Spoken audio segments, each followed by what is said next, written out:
সিলেটের কোম্পানীগঞ্জ উপজেলার ৩ নং তেলিখালী ইউনিয়নের চাটিবর মাঝপাড়া গ্রামে আদালতের নিষেধাজ্ঞা অমান্য করে বিল্ডিং নির্মাণের অভিযোগ পাওয়া গেছে। অভিযুক্তরা তাদের বিল্ডিং নির্মাণ করছে, আদালতের নিষেধাজ্ঞা তোয়াক্কা করছে না। আসসালামু আলাইকুম, আমার নাম মোহাম্মদ ফজর আলী, চাটিবর কোম্পানীগঞ্জ, সিলেট, ৩ নং তেলিখাল ইউনিয়ন ৮ নং ওয়ার্ড। আমার বাবার নাম মোহাম্মদ আরফাত আলী। আপনারা জানেন, দীর্ঘ 2 থেকে আড়াই মাস পূর্বে আমি একটা ৭১-এর কথা নিউজ করেছিলাম। এই নিউজের পরবর্তীতে আমার বাফাখালী সম্পদ 30% শর্ট।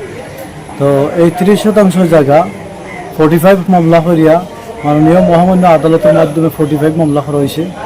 আমার আয়ু ছিল আবু কালাম আজাদ এসআই।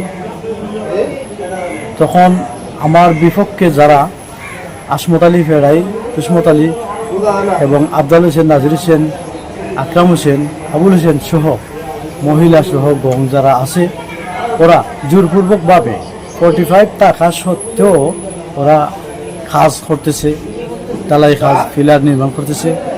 কিন্তু আমি 29 তারিখ থেকে শুরু করছি, 29, 30, 31 তারিখ উনি কাজ করছে। আমি 31 তারিখ সকাল 10টার সময় আমাদের স্থানীয় কোম্পানীগঞ্জ আদালতে আইসে আমি এই আবেদনের মাধ্যমে আমি এগুলা নোটিশ করছি যে এটা কাজটা বন্ধ করা লাগে দ্রুত গতিতে। আমি ধন্যবাদ জানাই, অসংখ্য ধন্যবাদ জানাই তদন্ত ওসি স্যার জনাব সুজন কর্মকর।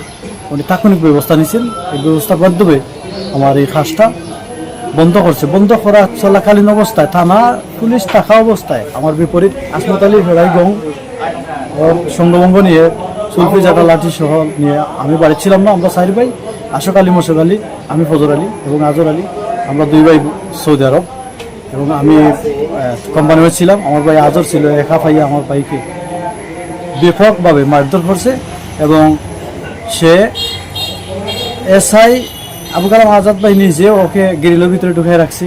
এবং আমার একটা ছোটো বাচ্চা আছে, মুক্তাদির ইসলাম, সে নিম্ন মাধ্যমিক স্কুলে পড়ে, তাকে নির্মমভাবে ইটপাক্কেল নিক্ষেপ করছে। আমার ছোটো ভাইয়ের একটা ছোটো ছেলে আছিল রিহান, 5 বছরের, ওকে নিক্ষেপ করছে ইটপাক্কেল।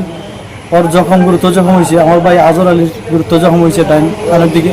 আমার ভাবি আশোক আলীর বউ, উনিকে ইটপাক্কেল নিক্ষেপ করিয়া ব্যাপক অবস্থা, গুরুতর আহত অবস্থায় উনি চিকিৎসাধীন অবস্থায় আছেন। আমার কিন্তু অনুরোধ আপনাদের কাছে, দেশ